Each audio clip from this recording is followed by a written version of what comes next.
Rain hammered the city park with relentless fury, the wind howling through bare tree branches like a warning. A lone man trudged forward, boots splashing through puddles, the steel brace on his left leg clanking with each step. His face was hard, scarred, with eyes that had seen war and worse. He was drawn toward the sound, faint sobs, just audible over the storm. On a bench under a flickering lamplight, a woman sat soaked and shivering, wearing a torn white wedding gown. Her veil clung to her damp curls, and her eyes were red from crying. He stopped a few feet away and studied her, water dripping from the brim of his coat. "You look like you ran out of more than just a ceremony," he said. The woman didn't look up but chuckled, bitter and broken.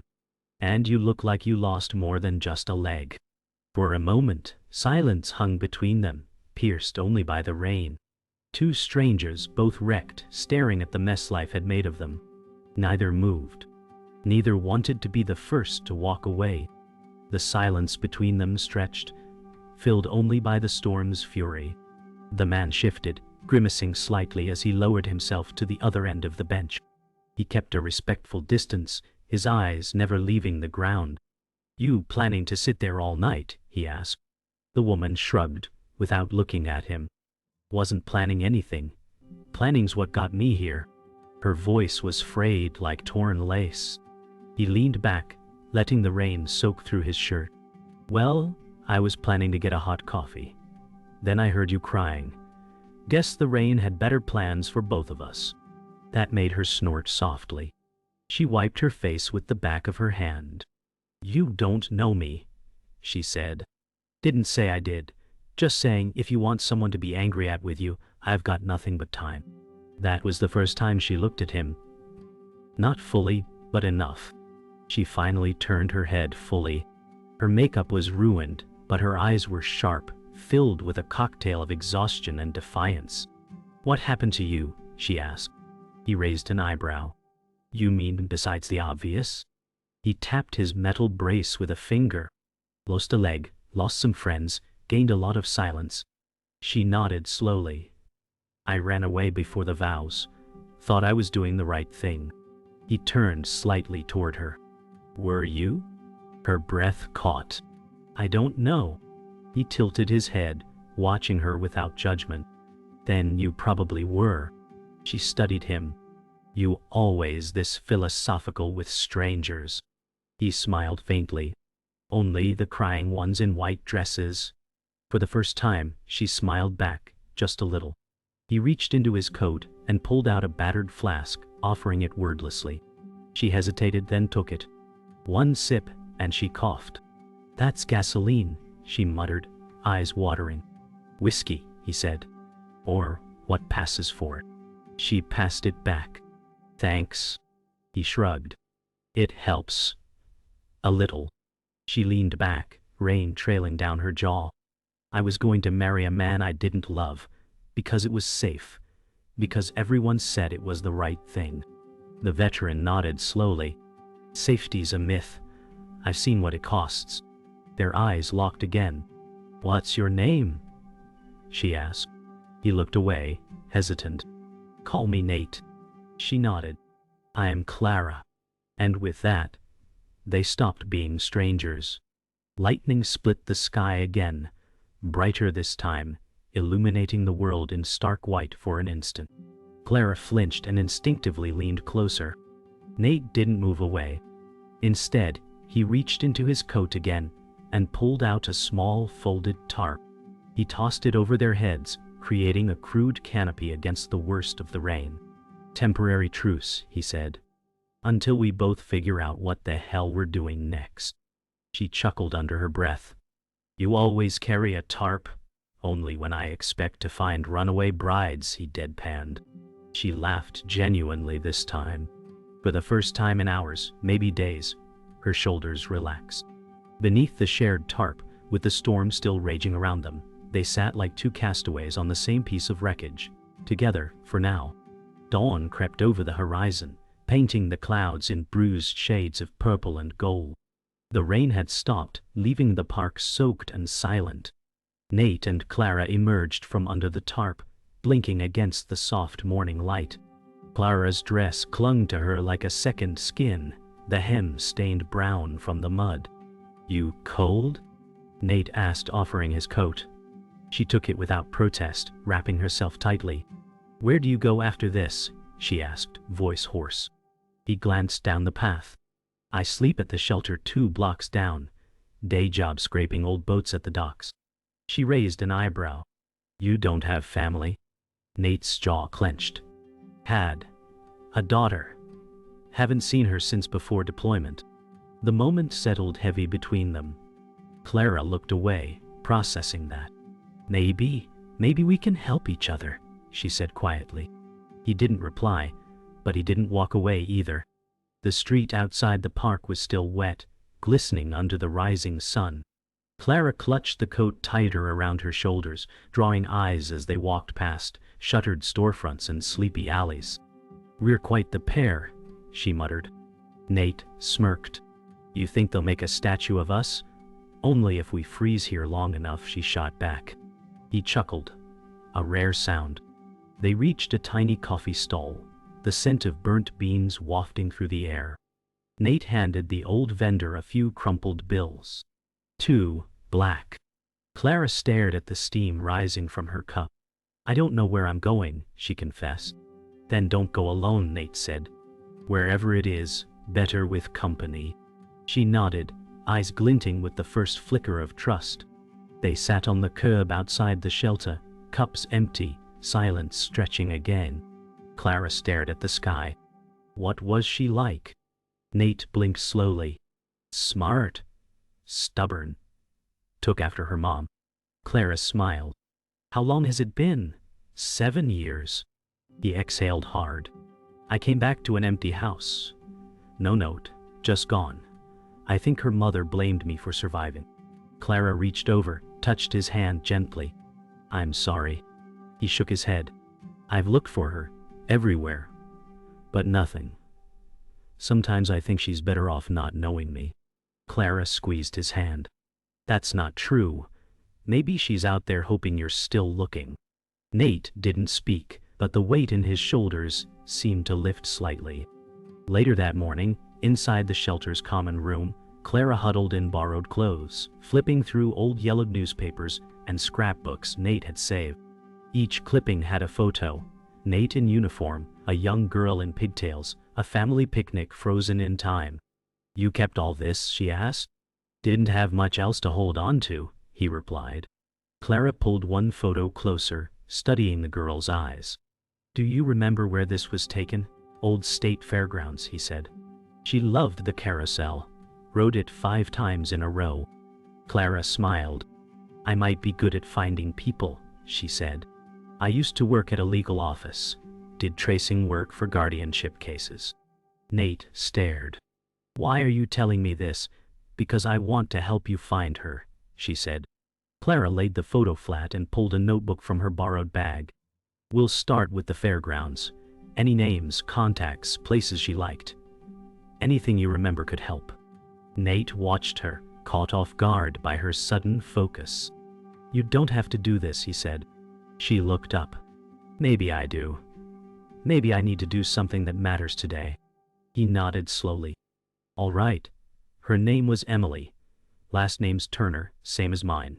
She had a birthmark on her shoulder, shaped like a crescent moon. Clara smiled faintly. "Then let's find her." For the first time since they met, Nate looked hopeful. The runaway bride had given him more than company, she'd given him a direction. The state fairgrounds were abandoned now, a skeleton of what they once were. Rusted metal gates, faded banners flapping in the wind, and the long-dead carousel stood still in the middle, like a forgotten memory. Nate and Clara stepped through the broken entrance, their breath clouding in the late autumn air. "This is where she used to run circles around me," Nate said, his voice quiet with memory. Clara scanned the area, her phone in hand. "I cross-referenced the fairground dates with missing persons and school registries from the area. There's a name that popped up. Emily Turner, age 16, enrolled at a foster school 15 miles from here. 5 years ago." Nate's head jerked toward her. "That's her. It has to be." Clara nodded. We'll check it next, but first let's look around. Sometimes memories hide clues. Nate stepped toward the carousel, brushing his fingers along a peeling wooden horse, lost in a time that never really ended for him. They found an old maintenance office behind the carousel, its door creaking open with a groan. Inside, dust blanketed everything, but the back wall was covered in photos of visitors over the years. Clara pulled on gloves and began flipping through a file cabinet. People used to send thank you notes and pictures here. Maybe there's one from her. Nate leaned closer to the wall, scanning faded Polaroids. His breath caught. That's her, he whispered. Clara turned. In a corner of the wall, a photo showed a young girl in a red dress, her arms wrapped around Nate's waist, her smile crooked and defiant. That was the last picture before I deployed. Clara carefully peeled it from the wall. We'll keep it. It proves we're not just chasing ghosts. They arrived at the foster school later that day, an old stone building with ivy crawling up its sides. A stern-looking administrator met them in the front office. Emily Turner, she repeated. She left years ago. But she left a letter behind. Said if anyone ever came asking, to give it to them. Nate's voice caught. She did. The woman handed him an envelope, yellowed with age. Nate hesitated before opening it. The handwriting was young but sure. If you're reading this, it means you didn't stop looking. I'm okay. I just couldn't wait anymore. I'm trying to find you too. Nate's hand trembled. Clara leaned over his shoulder. She's out there, Nate. She's looking for you. For the first time, tears welled in his eyes. Then we keep going. The letter contained more. A phone number, partially smudged, but still legible. Clara called it as they sat in Nate's truck outside the school. It rang once, twice, then a young woman's voice answered cautiously. Hello? Clara took a breath. Is this Emily Turner? Silence. Then, who's asking? Nate took the phone gently. It's me, Nate, your dad. A long pause. Then a shaky breath on the other end. Dad. The single word cracked the silence like thunder. Is it really you? Yeah, sweetheart, it's me. I never stopped looking. The sound of muffled crying filled the line. Where are you? Nate asked. I'm in Havenbrook, about an hour away.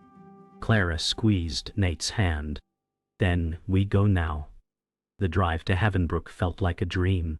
Trees blurred past the window, the world suddenly alive with color and speed. Nate clutched a photo from the fairgrounds, his knuckles white. Clara drove, glancing at him now and then. You okay? She asked. He nodded, but didn't speak. The GPS chimed. Arrival in 5 minutes. Clara exhaled.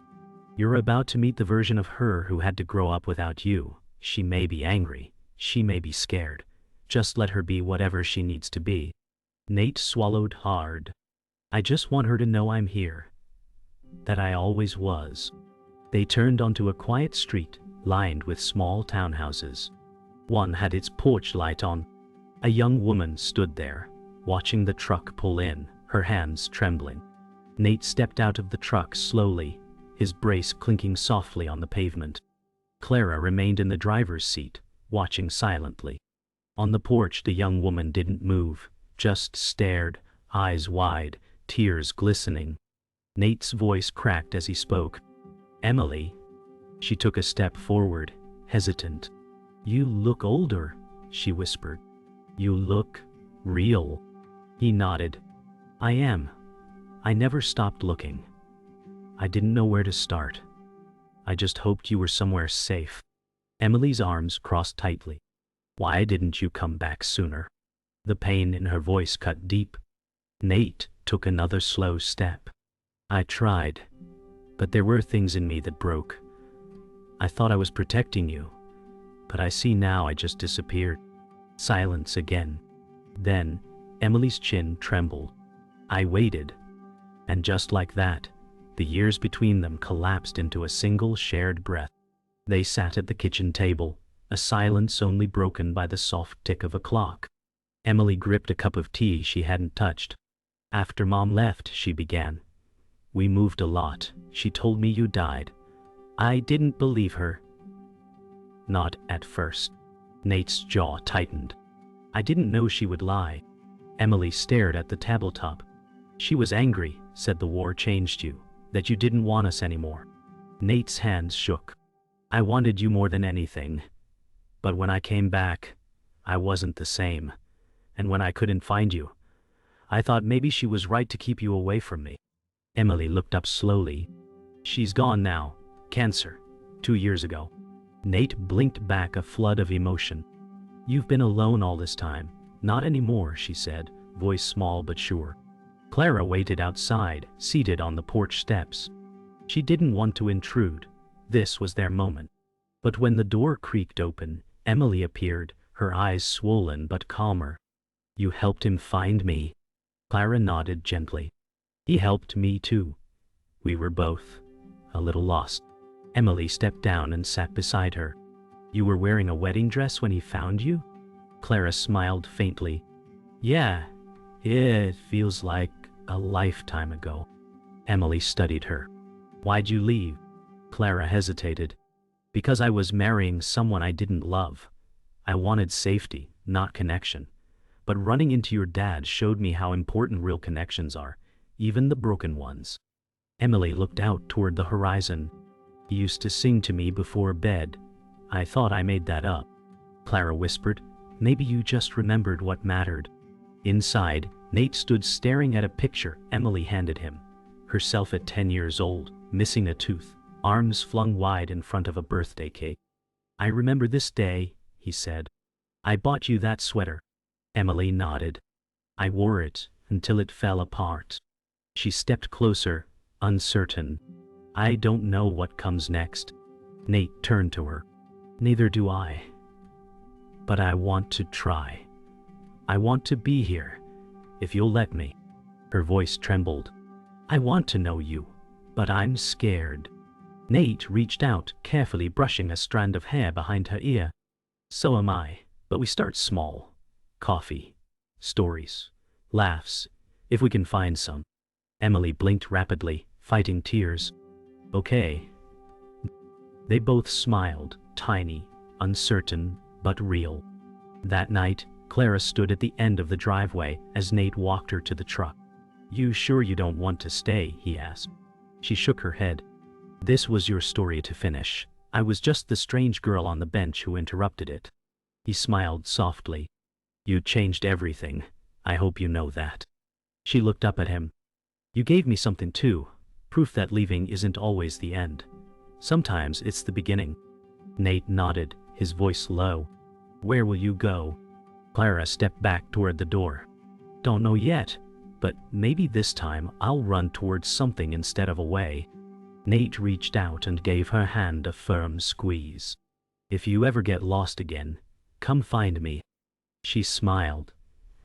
You'll be easy to find. You'll be the guy with a daughter and a second chance. A week later, Nate and Emily walked through a park, not the same one he found Clara in, but similar. Autumn leaves scattered around their feet, and the sky stretched clear above. You always this quiet? Emily asked. Nate smiled. Only when I'm terrified I'll say the wrong thing. She smirked. You haven't yet. They reached a bench and she sat, pulling out an old journal. Mom gave me this before she passed. Told me to write what I couldn't say. She handed it to Nate. His hands trembled as he opened it. Pages filled with sketches, poetry, and stories about a father she barely knew. You kept me alive in here, he whispered. Emily looked down. I didn't know if I'd ever give it to you. Nate wiped a tear from his cheek. Thank you for not giving up on me, even when I did. Meanwhile, Clara stood in front of a modest office building downtown, gripping a manila folder in one hand. She took a breath and stepped inside. A receptionist looked up. Clara Reynolds? Clara nodded. I'm here for the interview. The woman smiled. They've been expecting you. Moments later, Clara sat across from two firm but kind interviewers. What? Why'd you leave your last job? One asked. Clara hesitated, then answered honestly. Because I was living someone else's life. Now, I want to build my own. The second interviewer nodded. Your file's impressive. Tracing work, legal research. Why come back to it now? Clara smiled faintly. Because I helped someone find what they thought was gone forever. And it reminded me how much that work matters.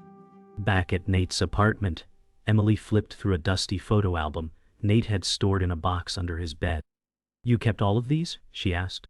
Didn't have much else, Nate replied. Just photos and hope. She stopped at one picture, her as a baby, cradled in Nate's arms.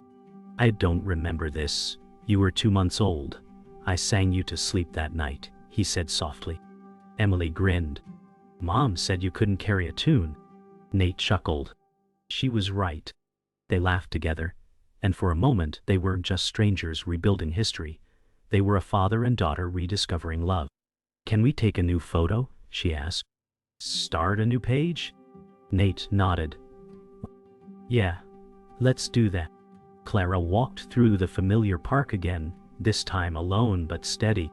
The bench was still there, untouched by time or storm. She sat, staring at the empty space beside her. She pulled out a small notebook and began to write. Dear stranger, she wrote. The night I left everything behind, I found someone who had lost more than I could imagine. And in helping him find what he thought was gone, I began to find myself. A soft breeze stirred the leaves around her feet. Clara closed the notebook and smiled. She wasn't running anymore. She was resting, breathing, becoming. That evening, Clara's phone buzzed with a message.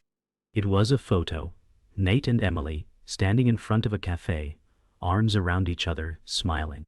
A caption below, she said yes to coffee, and maybe a lifetime of ketchup. Clara smiled. Then her phone buzzed again, a voicemail. Nate's voice, warm and sincere. Hey, I just wanted to say thank you. You didn't have to help a broken man on a bench, but you did. And now I've got something I thought I'd lost forever. You helped put my family back together. I hope you find yours too, whatever it looks like. You deserve it. Clara closed her eyes, holding the phone to her heart. For the first time in years, she felt whole. 3 weeks later, Clara stood at the steps of a courthouse, a stack of files in her hands, and a badge clipped to her coat. Legal tracing consultant. She had taken the job. Every day felt like building a life from the ground up. Inside, she met with a client, a foster teen searching for her biological brother. Clara's voice was calm but steady. We'll find him, she said. We always start with names and moments that matter. As the girl nodded hopefully, Clara glanced at a photo on her desk, Nate and Emily at the cafe smiling. She touched the frame gently. That night on the bench had altered everything. From brokenness had come purpose. She was no longer the runaway bride. She was someone who helped people find each other again. Nate and Emily stood outside a community center, a banner above them reading, Veterans and Families Support Fair. Nate had volunteered to speak, something he never imagined he'd do. Are you ready? Emily asked, adjusting his collar. No, Nate admitted, but I'll do it anyway. Inside, veterans and families gathered. Nate stepped to the podium, cleared his throat, and began. For years, I thought silence was strength. But silence kept me from my daughter, and almost cost me everything. Don't wait for someone to come find you. Say something. Reach out. Let them in? His voice cracked, but he finished strong. Emily watched proudly, her eyes shining. A new chapter had begun, not just in private, but out loud. After the event, Emily pulled Nate aside and handed him a small gift. An old cassette tape labeled, Dad's Songs. You remember this? She asked. Nate blinked. I made this for you before deployment. Mom kept it. I found it after she passed. Nate turned the tape over, his thumb brushing the faded label. Do you want to listen together? He asked. Emily nodded. Back at her apartment, they sat on the floor by a battered stereo. As Nate's younger voice crackled through the speakers singing off-key lullabies, Emily laughed, her eyes wet. You were terrible. I know, Nate said, grinning. but you still fell asleep every time. In that moment, the years apart seemed to shrink under the weight of laughter. Clara walked through the same park where it all began, but this time it was spring. Trees bloomed in soft pinks and greens, and children's laughter echoed through the air. She passed the bench, clean now, no rain, no storm. She sat and breathed in the new season. Her phone buzzed. A message from Nate. Emily and I are planning a road trip. First stop, your city, dinner. Clara smiled and typed back, "You're buying." She leaned back, eyes closed. The world had shifted, and it all started with pain, and a bench, and a stranger who didn't walk away. Sometimes the smallest choices reroute the entire story. That evening, Clara met Nate and Emily at a small restaurant tucked into a quiet street. They hugged like old friends, no longer strangers. Over dinner, they shared updates, laughs, and plans. Nate showed a new photo of Emily holding a framed certificate, her acceptance into a counseling program for foster youth. "She wants to help kids like her," he said proudly. Clara's heart swelled. As they raised their glasses, Nate looked at Clara. "You know, you didn't just help us find each other. You reminded me that even broken paths can lead somewhere whole." Clara clinked her glass against his. "And sometimes a bench in the rain is exactly where you're meant to be." Summer came with soft winds and long golden days. Clara sat at her desk, organizing files when a knock sounded at the door. It was Emily, holding a box and grinning. "Road trip pit stop," she said. Clara let her in with a smile. They sat together on the couch as Emily opened the box. Inside were pictures, letters, and mementos, everything from their journey. "We're putting together a book," Emily said. "Our story. Dad wants to call it The Bench." Clara chuckled. "Fitting." Emily held up a photo of that first night, the soaked bench under the street lamp. "We want your story in it too." Clara's expression softened. "Then I'll tell it true. I wasn't saved. I chose to stay. And that made all the difference." Later that evening, Nate stood at the edge of a veteran's memorial garden, alone. He traced his fingers along the engraved names, his lips silently mouthing old friends' initials. Behind him, Clara and Emily waited a respectful distance. When he finally turned, he held a small folded flag, one he had carried for years. "I'm leaving it here," he said. "They'll rest easier knowing I'm finally with my daughter." Clara stepped forward and placed a hand on his shoulder. "They'd be proud of you, Nate." He looked up at the sky, exhaling deeply. "I think for the first time I'm proud of me too." The wind stirred the trees gently, like a silent salute. Clara returned to the bench one last time. This time not as the broken bride, not as the lost woman, but as herself. She opened her notebook and penned the final page. "I once ran from a promise. I thought I was escaping disaster. Instead, I ran straight into meaning." As she closed the notebook, a small group of teens passed by, laughing. One paused and glanced at her. "You writing a book?" he asked. Clara smiled. "Just finishing one." He nodded and jogged away. She stood up, brushing off her jeans. That bench, once soaked in storm and sorrow, now shimmered beneath the setting sun. She no longer needed it, but she'd always honor what it gave her. Months later, a book appeared in local bookstores. The Bench, co-authored by Nate Turner, Emily Turner, and Clara Reynolds. It was a memoir of loss, reunion, and choosing to stay. Readers around the country resonated with its honesty. One review read, "This isn't a love story.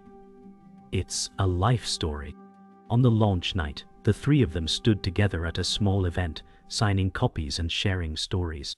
An elderly woman approached Clara and said, "Your words made me call my daughter after 10 years. Clara took her hand and smiled. That's what stories are for. From strangers to family, their story now belonged to everyone who needed a little hope. Years later, a young girl sat on a park bench, tears streaking her face. She clutched a book titled The Bench. A woman passing by paused and asked gently, "You all right, sweetheart?" The girl nodded, holding up the book. "I just finished it. It helped. The woman smiled and sat beside her. Funny thing about benches, she said. They're where you sit when you're not sure what comes next. But sometimes they help you find the beginning. The girl sniffled and smiled. Maybe I'm at my beginning then. The woman stood, patting her shoulder. That's the best place to be. And just like that, the story that began in the rain continued, in a heart needing it most.